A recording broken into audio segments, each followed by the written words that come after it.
All right, what's up, guys? Welcome back to another episode of the Living the Dream podcast. Today on the show we have Lya Badgley, who is the author of The Foreigner's Confession. Lya, how you doing? I'm great. Happy to be here.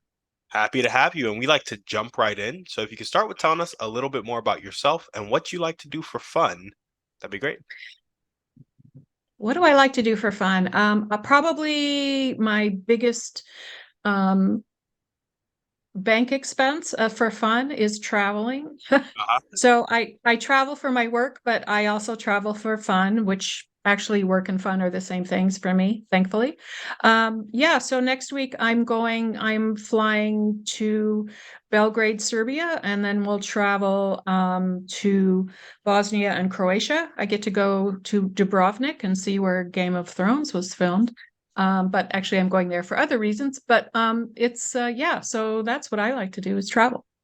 There we go. That's some serious travel too. That's not just like leaving the state. That's like Oh, no, no, no, no, no, my friend. there we go. There we go. And tell us how long you've been an author and kind of what got you into it. Well, I'm officially, according to the US government, an old lady now, which is cool. I have always done sort of artistic kinds of things. I was in the music business, in the 80s and early 90s and the Seattle music scene. And, writing song lyrics arguably is a kind of poetry. And so then that morphed from that into writing poetry and writing um, sort of doing that and getting published doing that, and then now I write prose. So it's been a long journey doing that, and I'm happy to be able to do it. There we go. There we go. And are you one of the writers that I think I read Stephen King's book and he'd be like, I sit down, I write 1,000 words every day. Or do you wait for inspiration? Like, what does your method look like? The method is variable. That word method implies focus and discipline, which that's the variable part for me. I will go through phases where I'm particularly disciplined. What I find works for me is if I'm finding that I'm not getting words on pages, I set myself a goal, a very doable goal, achievable goal of only 250 words a day.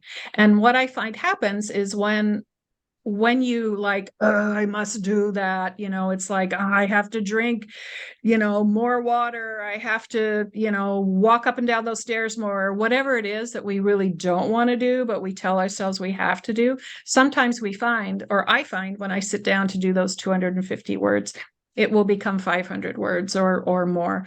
But when the creativity is flaring, sparking, and sometimes it doesn't. So that's the big lesson I've learned, is to try and be focused, be disciplined, but also not beat myself up if I'm not Stephen King. For sure. For sure. Um, I like that approach to it because often the hardest part is starting, especially when it's, the simple stuff that you know how to do. And it is just a consistency thing. It is just a discipline thing. It's like, just put your shoes on and show up at the gym. And it'll be a lot easier to lift the weights once you're there. I promise you. Exactly. The hardest part of anything is showing up. Hmm. Whatever it is, just the showing up. And because then once you've done that, usually something's going to happen, right? And usually it's going to be in the direction that you want to be going, whatever it is. So that's the hardest part, Yeah, showing up. absolutely. Well, tell us a bit more about your motivation. What really gets you up and keeps you going every day? What gets me to show up? um, um, Gosh, that's kind of a tough question. I guess I don't know how like deep dive we want to go into this. I think a wonderful thing about for me about becoming older is that I don't have the same anxieties that I did as a younger person of how am I going to pay the rent? What am I going to, how am I going to buy groceries? I am blessedly not I don't have to worry about those kinds of things. So I when I get up in the morning, I always have a cup of coffee and sit out on the deck and experience a little bit of gratitude. And you can call it a meditation, or you can call it a prayer, or whatever it is. But for me, the taking the time to experience gratitude every day, that gets me going. I like that a lot. Give us some wisdom on experiencing gratitude, because I'll often sit and I'll try to be thankful for stuff, and I'll be thankful for it on like a head Yeah, level, meta level, but not in your body. but I won't feel grateful. So Yeah, talk to us about that. I know. Yeah. Well, I'm a proponent of mindfulness meditation, and it's this isn't like something you study or whatever. Though I have studied it, so that makes it a little easier for me. But basically, just wherever you're at, just being there, and that's really hard thing for us to do, especially younger people today. I'm sorry, just the distractions are immense, but just being somewhere and being present in that moment, and not, sure, your mind is going to think, and that's okay, but just like, what do you see? And make a list of what you see. What does your body feel? Are you cold? Do you feel your pants? Are you uncomfortable? Does your back hurt? Whatever it is, and try not to judge it, and try not to strive to change it. Just notice it.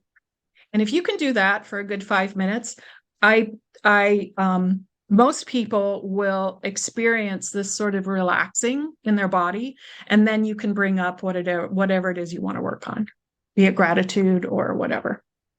Just notice, I like just it. noticing. Yeah, get present.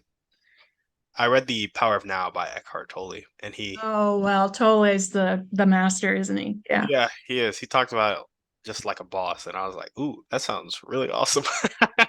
But there's a big, and there's a big gap between, um, uh, reading someone, reading words about it and feeling it, having it Huge be gap. in you. Mhm. And that's why it's called a practice, meditation or yoga or whatever it is. It's a practice. So it's something you show up for, when you can, and you tell yourself, okay, now I'm going to do this for a minute, for 5 minutes, for an hour, whatever works for you. Some people are motivated visually, and so looking at something beautiful and just sort of diving into that, or sound, listening to something, birds chirping or water or your favorite music. All those years that I was doing rock and roll, I didn't realize I was meditating by listening to Joshua Tree over and over and over again, or whatever it was, right? Of Yeah, just like, this is a kind of meditation when you're sort of leaving yourself and experiencing whatever it is. And that's a first step. That's a really good first step, because it's absolutely. easy. Awesome. Well, let's go ahead and hear a bit more about your books. You wrote Foreigner's Confession. Are there any other books that you want to kind of list out for us before we start diving deep into them? Not really. I'm just Foreigner's Confession is I have different books in different pipelines, and Foreigner's Confession is my published book that came out in February of last year, and that's the one that I'm talking most about. And so it is arguably historical fiction, in that it's a dual timeline set in the 1970s and the 1990s. And I don't know, for some people, like you, probably the 1970s seems like historical fiction, but for other people like me, I lived it, so no, not really. But it just depends. 1990s seem like historical fiction. My God, dude. Well, Yeah. well, great. You're the future. I'm so happy that you're a nice person and not an idiot. But but Yeah, it's set in Cambodia, and I have spent a lot of my life in Asia, specifically Southeast Asia, and I had this very interesting job when I lived and worked in the capital of Cambodia, Phnom Penh, for on behalf of Cornell University, doing a microfilming project of all the confessions. So are you familiar at all with a little bit of Cambodia's history? Did you ever see the movie The Killing Fields, or hear about this group called the Khmer Rouge or anything like that? I have not. Um, you, you've heard of the Vietnam War, right? That was Yes. happening during the 70s and stuff. So right next door is this country called Cambodia, and they were having their own version of a war while Vietnam was having its civil war that the United States was very involved with. The United States was also very involved with the war in Cambodia. So my book is sort of set in that kind of universe, if you will. It is not a war novel. It's about a an American attorney who goes to Cambodia to help victims of landmines. And while she's there, she discovers this really weird, spooky thing. Um, it's a portrait that looks exactly like her. And how can that be?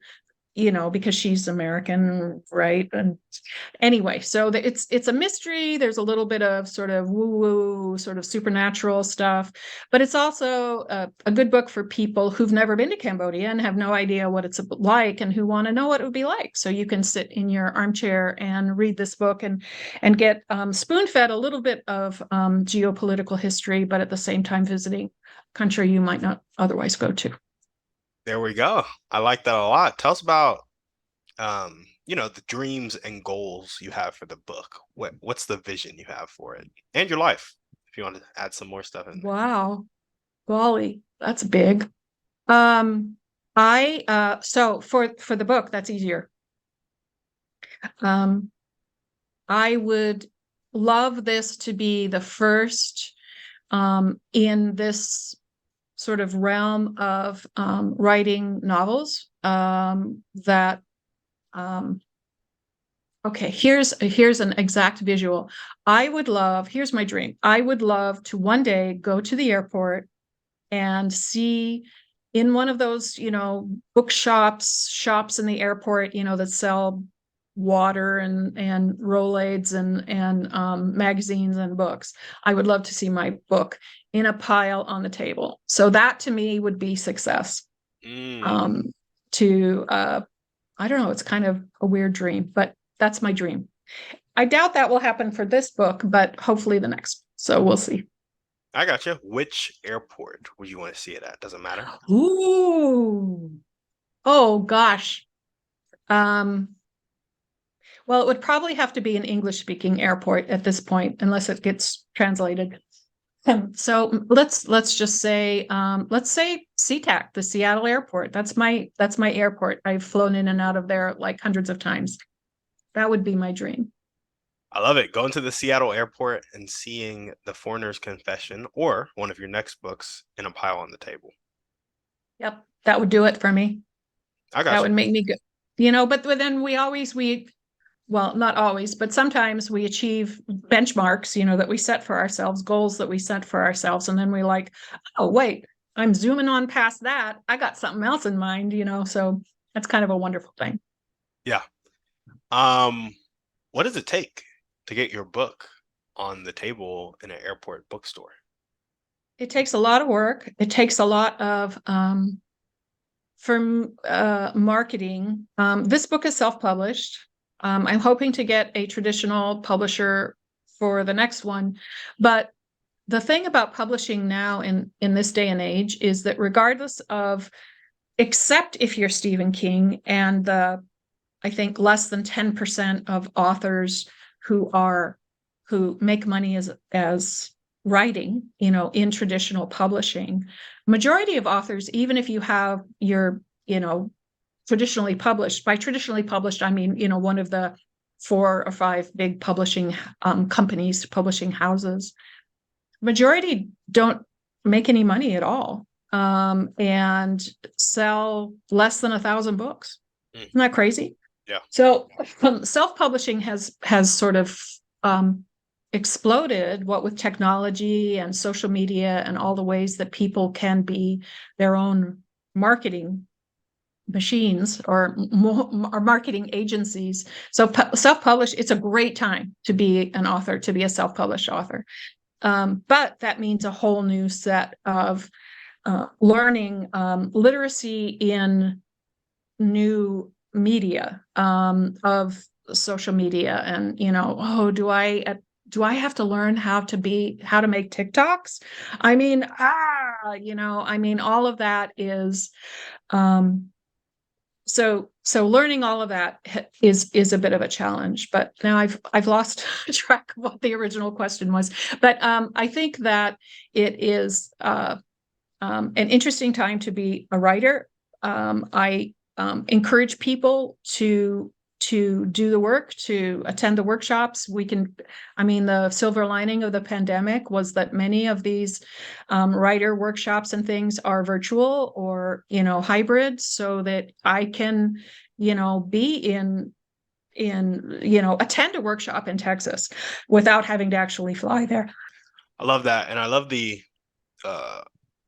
awareness that it takes marketing the book to really get it on that airport table. Oh, that was the original question. I'm so sorry. I go off on tangents. But so what does it take? Yes, so it takes that work. Well, one, it takes writing a good book.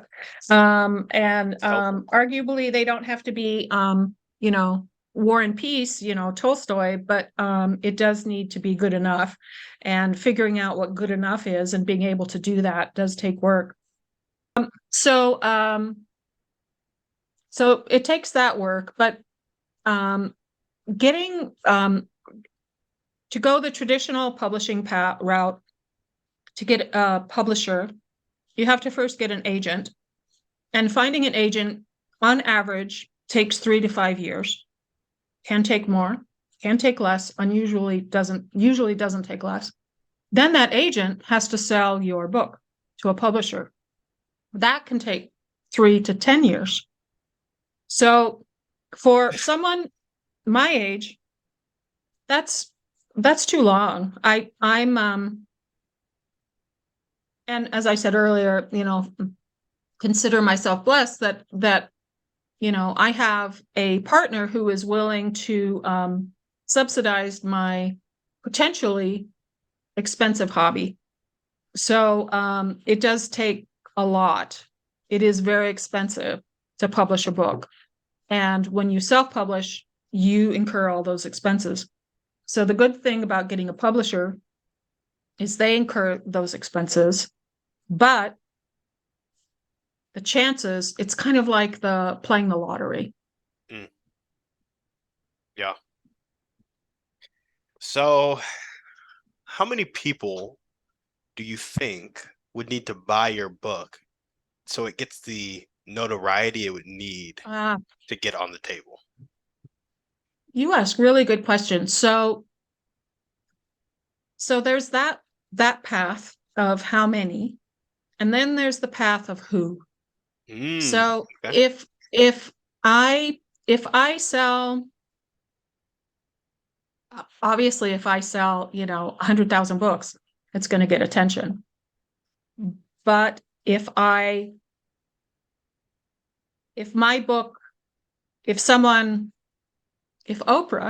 chooses my book for her book club, I only need one person to buy my book, right? It's just if that's the right person. So I'm being kind of flippant here, but it really does matter, like any industry, and writing is an industry. It takes who it takes connections.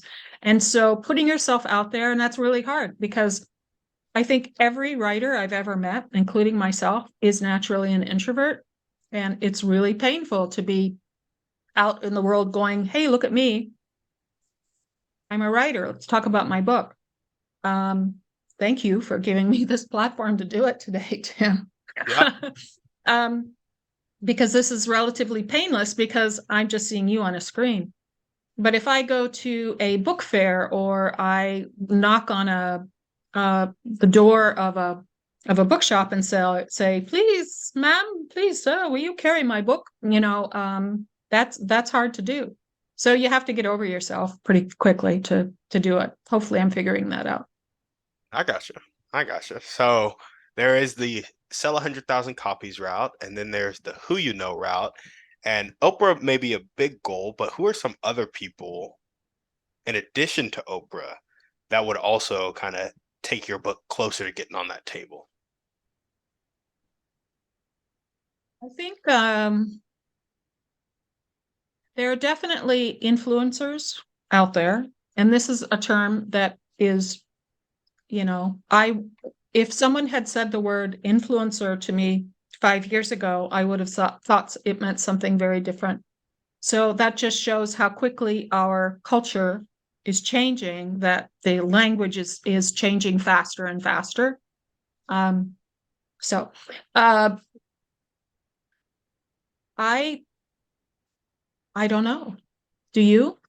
Can you send me some names? I also don't So know. I was gonna suggest, so if you wanted to sell 100,000 copies, and that was the number I had in my head when we before you even said that number, yeah, just wild. But I was like, you know, and you wanted to go the influencer route. I was also thinking the influencer route. I'm like, you would have to identify 100 influencers that could sell 1,000 of your copies, or 1,000 influencers that could sell 100 of your copies. And when you think about 1,000 influencers that could sell 100 of your copies, it kind of gets a lot easier because maybe if they have 10,000 followers, they're able to sell 100. Well, you can easily yep. find 1,000 influencers with 10,000 followers, right? And then you can go the influencer marketing route.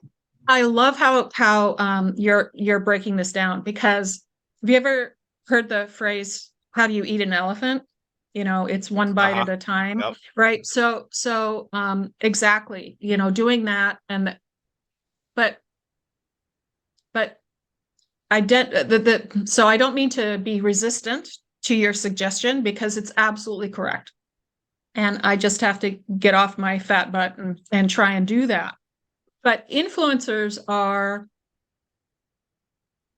by their, when you say influencer, I assume you're within the social media world realm, Mhm. right? Well, for me, the best influencer would be outside of social media, into, if Oprah or if Stephen King read my book and talked about it or something like that. For me, social media is not necessarily the best way to sell the kind of books that I write. So social media tends to be a younger audience. It tends to, though that's changing, and this is not set in stone, and I'm just sort of extrapolating here. So if I wrote rom-coms or romance or fantasy or science fiction or those kinds of books that have more of a younger audience, I think it might be easier to identify those influencers and get that list. That said, there are, um, historical fiction book talkers, and all of that. And I am a little bit resistant to, if you haven't noticed already, to this whole new world, which is, I just want to write my book. I don't want to spend more time finding those influencers than I do writing the books. Mm. So I have to find that balance between how to do that. And you can there are many people out there who offer marvelous services, available for a fee. It's just finding the right fit, and it'll happen. I'm confident that it will happen. It's just, again, putting yourself out there, being open.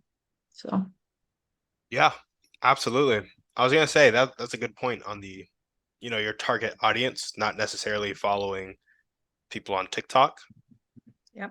I really like that point. Curious though, if you could get like a list of book clubs. I feel like somewhere there has to be a list of book clubs and then people who like run the book club. So book clubs are a really, really good audience for me. And I have probably virtually and in person uh, in the last year done maybe 25, which doesn't sound like a lot, but it is an investment of time and all that. But I love book clubs. So if any of your listeners are in a book club that might be interested in my weird book, contact me. Um, I book clubs are marvelous because there's space around it, and it includes conversation, it includes dialogue, and the conversation can be driven by the particular interests of the particular book club. So if the book club is like, whoa, I want to know more about the history, or whoa, I want to know more about the culture, or is it really that hot there? Or, I mean, just all of those kinds of things. You can titrate your messaging to the specific group. I love being able to do that. But yeah, finding book clubs there isn't like one that I'm aware of. And again, if you know of any others, you let me know. If you know of a different way, there isn't like one sort of central, like, here's the yellow pages for book clubs. It's again, who you know and where you get those recommendations. Yeah, I'm curious who usually creates book clubs? Do you think it's like just kind of, you know, random people who like, I'm gonna get a group of 5 people together and we're gonna read a book, or is it hosted by a library? Like, how does that typically work? So there are many libraries do have their own book clubs. They're very difficult to get into, unless it's your local library. And my local libraries have included me, so that's great. But if I were to show up in Dallas at the main library and say, "Oh, add me to your book club," it's unlikely that they would, unless I have some kind of um, uh, something to back my story up as why they would be interested in having my book for their book club.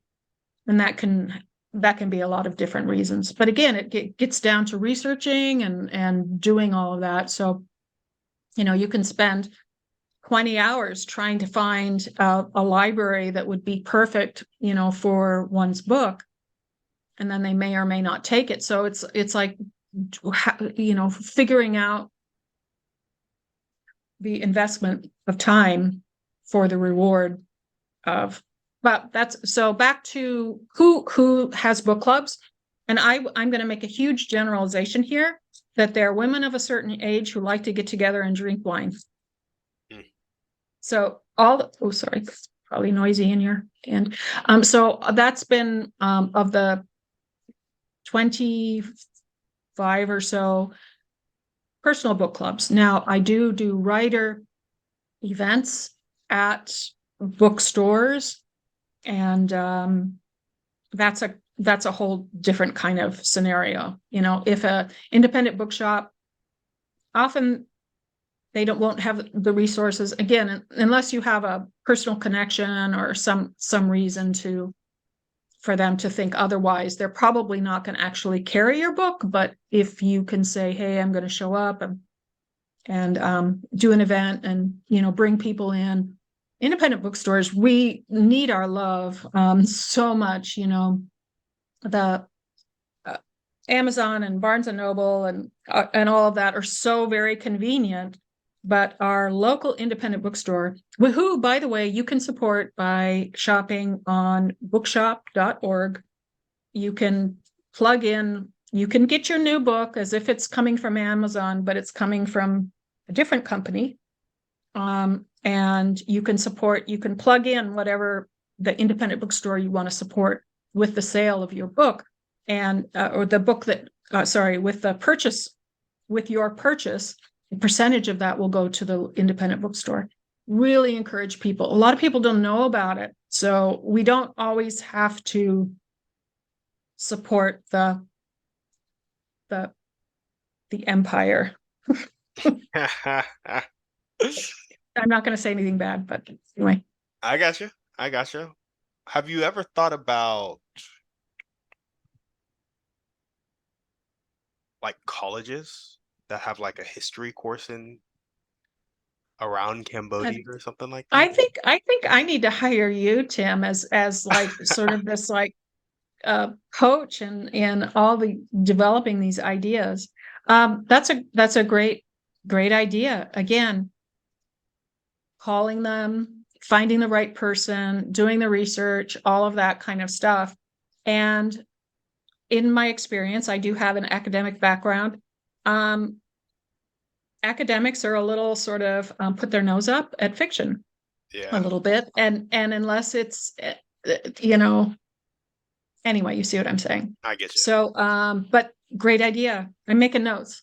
Everything you're It'll be recorded on the show too, so you can always listen back. I guess my last one, and then we'll move through the rest of the questions. Um, Curious about how Next Door would work for finding like local book clubs or for just kind of building a local community around your books. I know your books are now really niche. I think I'm supposed to know what next door is.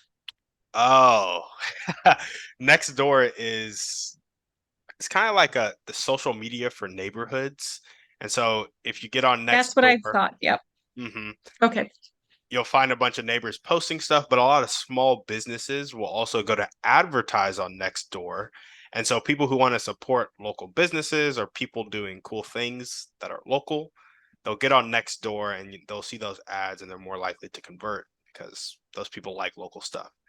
And so I don't know. Nextdoor could Great. also Thanks for the tip. I'll check it out. I'm pretty entrenched here in my local sort of community. I used to be an elected politician. Shh, don't tell anyone. oh epic. But so I know I know everybody. Unfortunately, everybody knows me. But so these new sort of how to say angles on my assumptions. Oh yeah, I know everybody. Everybody knows me. When that isn't true. So to be reminded about next door is a gift. So thank you for that. So I'm gonna when we unplug, I'm going to go check it out. For sure. Happy to help. And this might be a little redundant, but the next question is what are the top 1 to 2 skills that you need to develop right now to get your book on that table in the Seattle airport?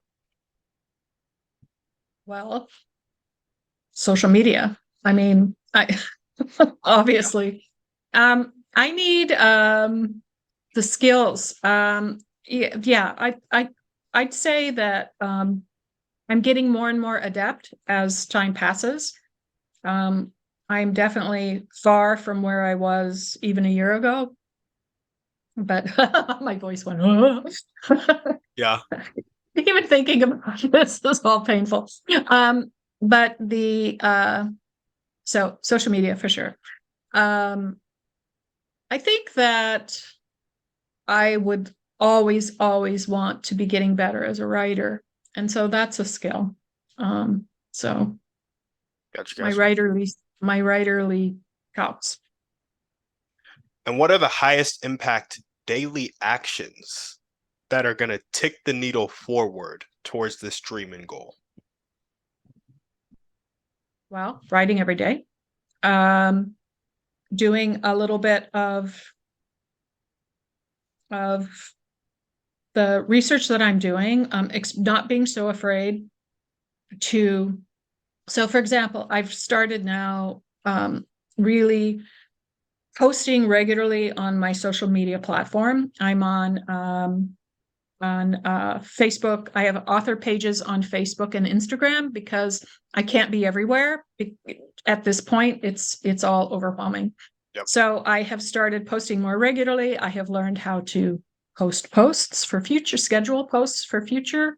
All of the things I'm sure you're looking at me like, okay, oh God, crazy old lady. But it's true that there are those of us who don't know those things. We did not come out of our mothers knowing that stuff the way your generation did.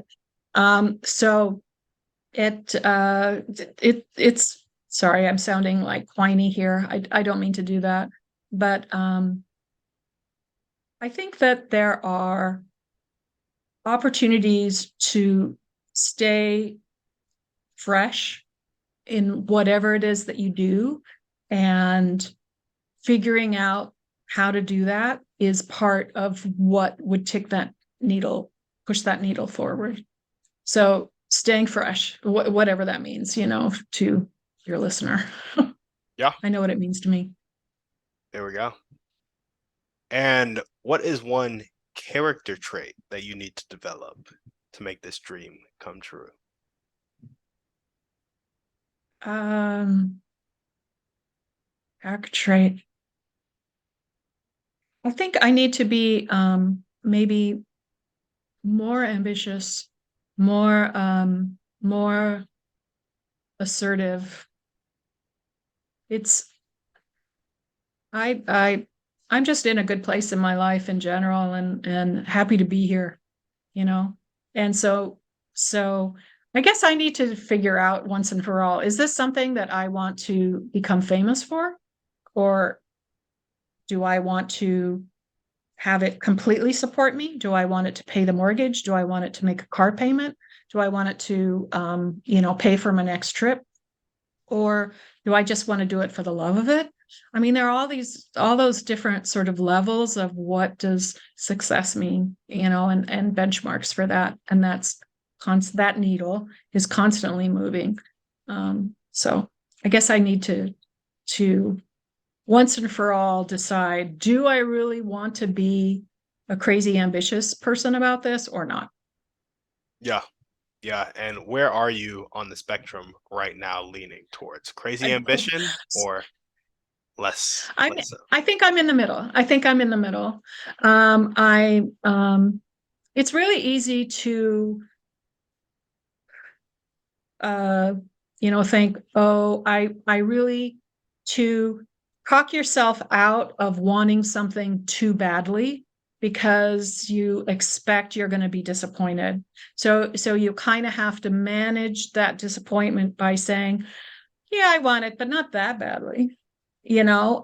So being honest with one's sort of interior self about what that is, I think is a really important thing to learn, because we fool ourselves all the time, right? As far as it for self-protection. So how important is that?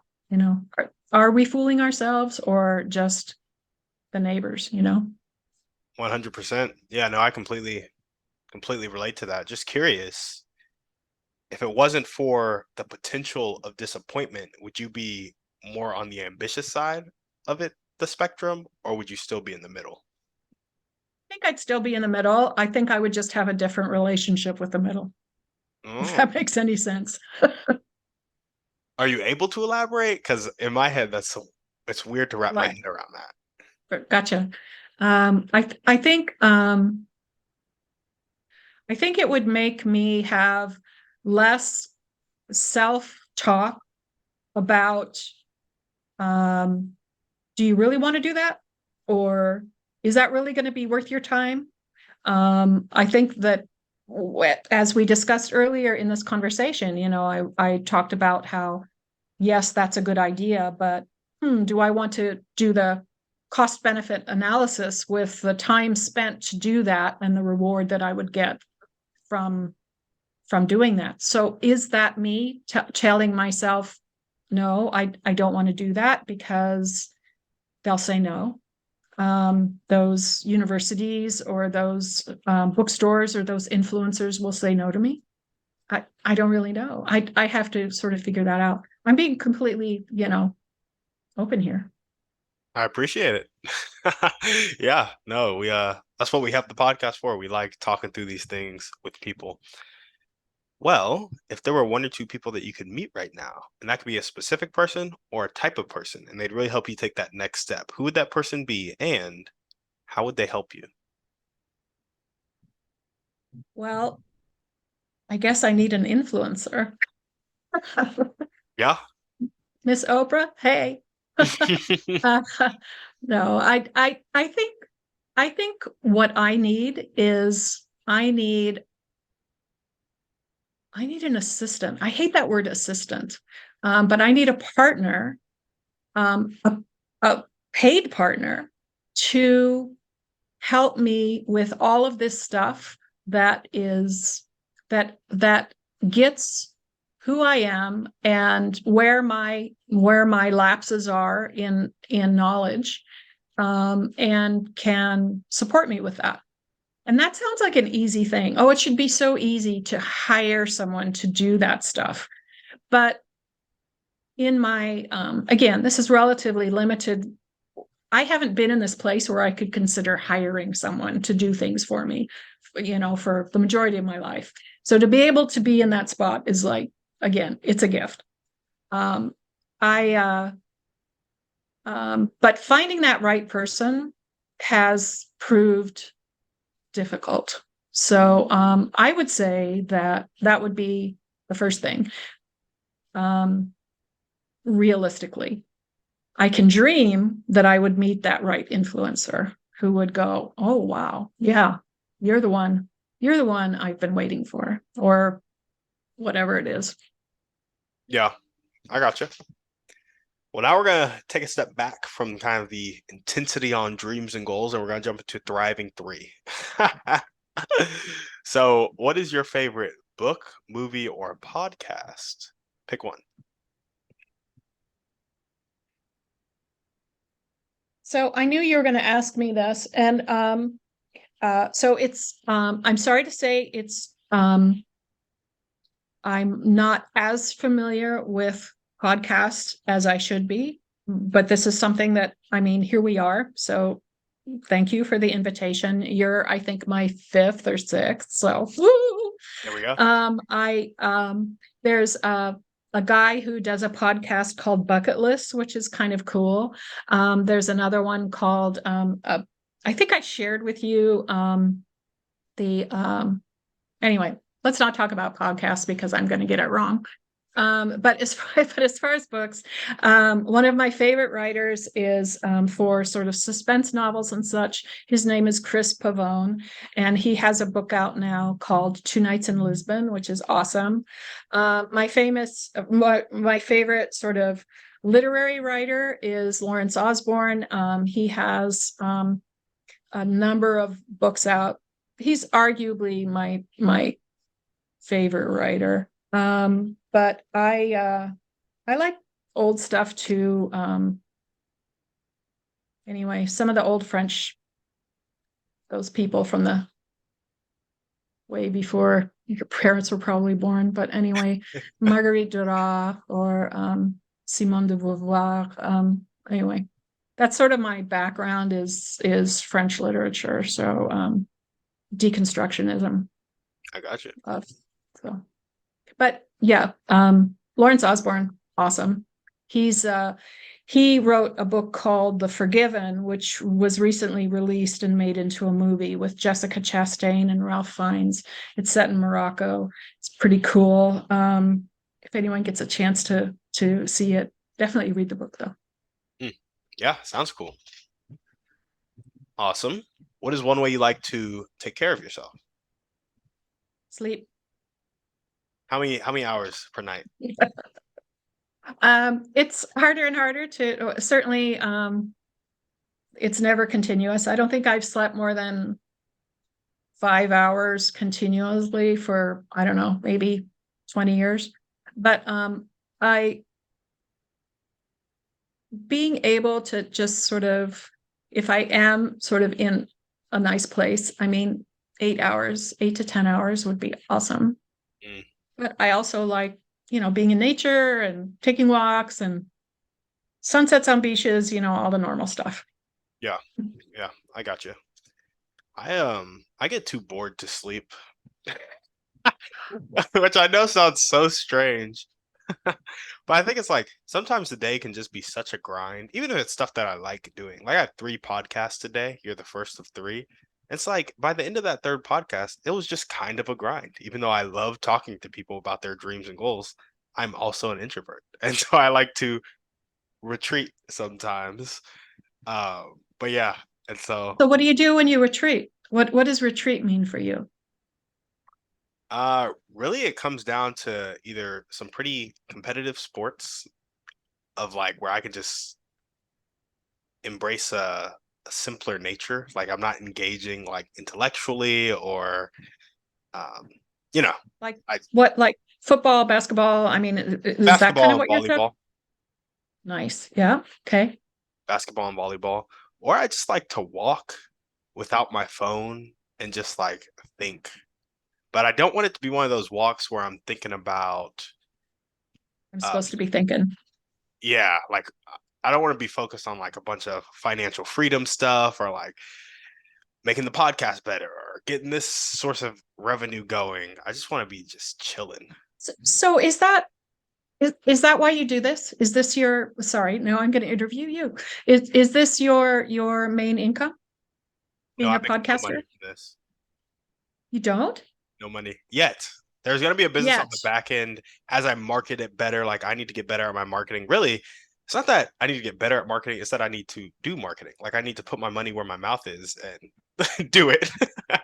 So pretty soon here, I'm going to start putting my money where my mouth is because it was a pretty tight financial situation for a second there. But I'm getting to the point where I have some more breathing room. And So why are you doing 3 podcasts today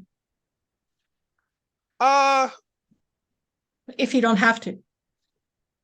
I made a commitment to myself to post daily on the show. And I love having these conversations. So, like, during the conversation, I really do love it. After, I'll be tired. And so Yeah. I just get drained from talking to people. Yeah, And of so course. I like it. It makes my day better. But 3 hours of it, it can be a bit of a grind. But it's also like I would legitimately do 16 hours of it if people needed it because I love showing up for people in that way. What are your metrics for knowing that people are getting something out of what you're doing? I like when they get to an aha moment. I really like the aha moment. So if I ask a question or make a suggestion, they're like, huh, I'd never thought of that before. It's like, great. Or if they feel more confident about themselves after the conversation and what they're going after, I'm also like, great. Or if they were visibly challenged in the conversation and maybe that challenge was met with like rejection on there. And so I challenged them and then they rejected it. But it means I ruffled some feathers and that was an input that they don't usually get in their life, which may lead to a different output more in the direction of what they want. And so, You're so wise for a little young grasshopper. thank you. I appreciate that. I appreciate that a lot. But awesome. So, back to interviewing you. what Do is we one have to? what is one action step that you can take right now or continue to take if you're already doing it to meet that assistant that will help you kind of understand you and kind of fill the gaps or that influencer that you need to meet? Well, I'm definitely going to check out Nextdoor, the Nextdoor app. I am.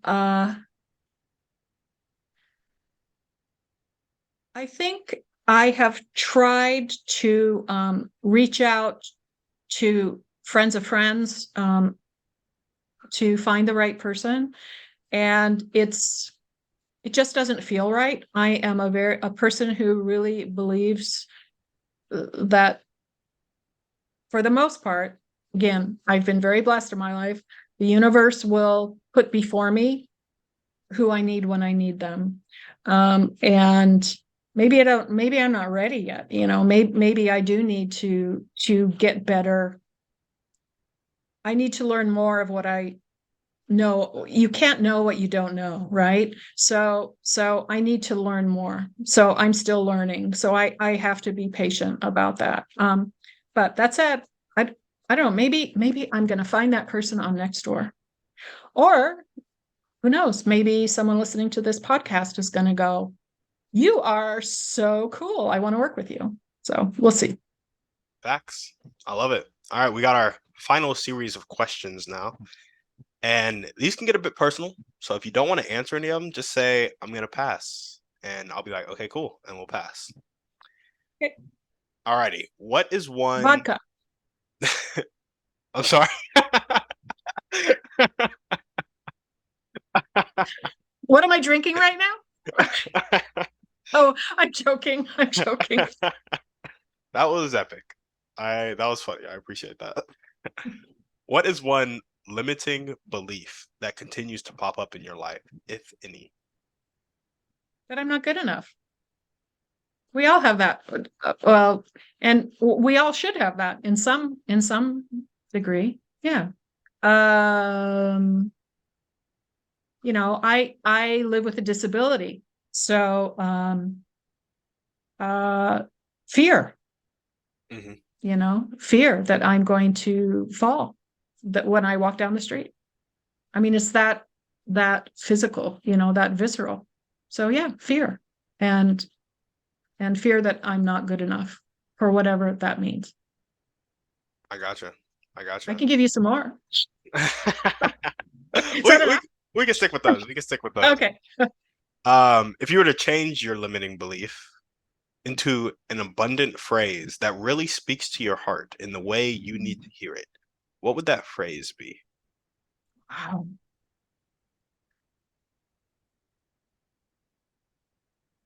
Um, well, I mean, the immediate response is, of course you're good enough. I mean, look at everything that you've done. Look at what these accomplishments, and you're still going, and you're not giving up. So I guess that's the easy answer.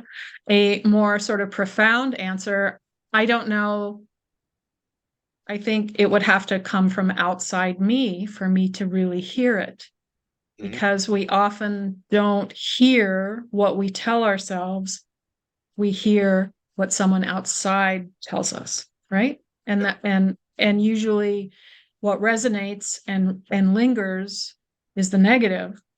Um, so the positive we have to hear like 5 or 6 times, right? But I mean, I'm not a vision board, affirmations, reading self-help books kind of person. That's just not who I am. So if that's the direction we're going in, I'm already giving you a little pushback here. I mean, the direction is pretty much over. I just have one last question for you. When these limiting beliefs start to take over, what thoughts or actions do you resort to in order to kind of take back control, get back to where you like to be? Hmm. Well, I I guess to be reminded of one's accomplishments. And so this is a kind of a weird thing and maybe needs more explanation than we have time for. But so you can see behind me here, I have things on my wall of accomplishments I put out an album in 1985, and that's the record. And I had a video out, and there's my book cover, and all. So to put those things up where I can see them is something that have been resistant to for a long time, because I felt that it was bragging, or that it wasn't good enough to warrant being hanging on my wall. And that's a self-talk that I think certainly women of my generation grew up with. That oh, you're bragging. And that's wrong.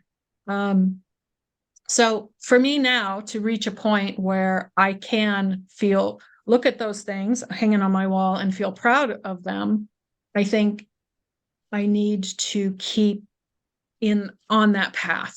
However I've gotten here, I'm not quite sure. Maybe it's because I do have a self-published book that is selling more than the average self-published book does. So maybe that's it.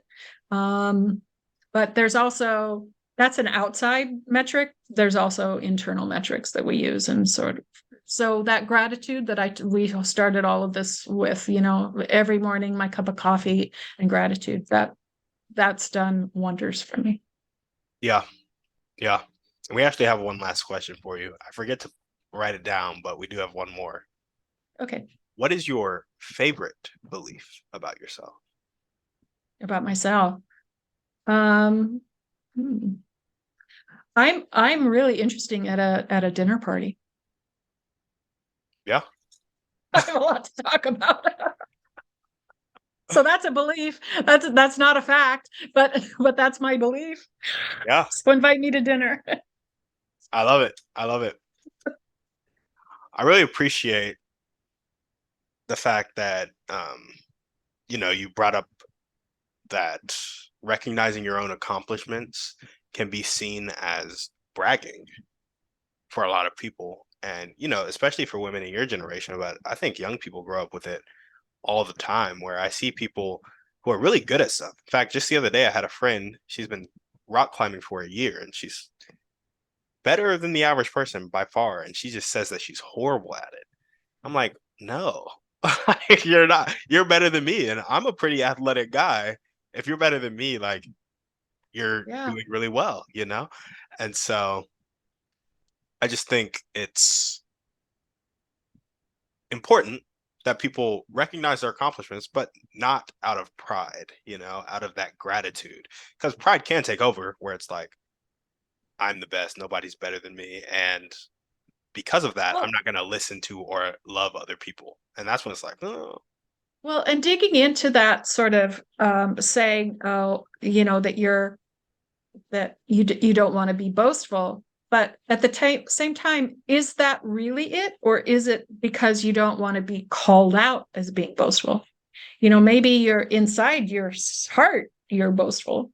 So it takes a lot of sort of, I guess the terminology in this day and age is self-work.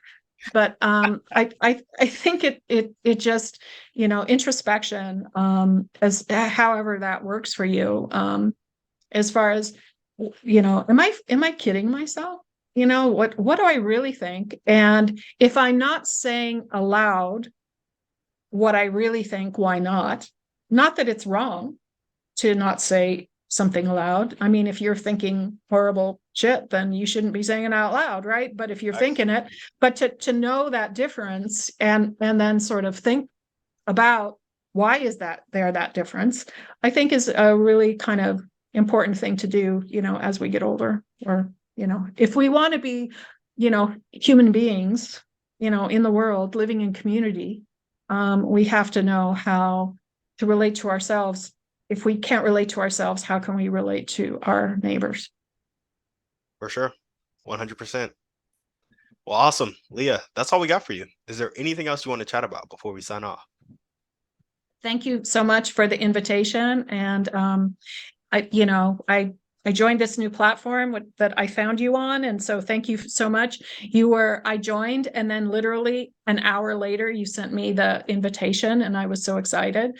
So your invitation to be here was one of the, like, ooh, good things. So thank you for that. I love to hear it. That's amazing. Well, awesome. Thank you for coming on the show. We appreciate it. And if you guys are listening to this and you loved what Lya had to say, you want to check out her book or know of any book clubs slash Oprahs that also want to check out her book, make sure to connect them. All the links to find the book will be down in the show notes. We will see you guys on the next one. And on that note, we're out.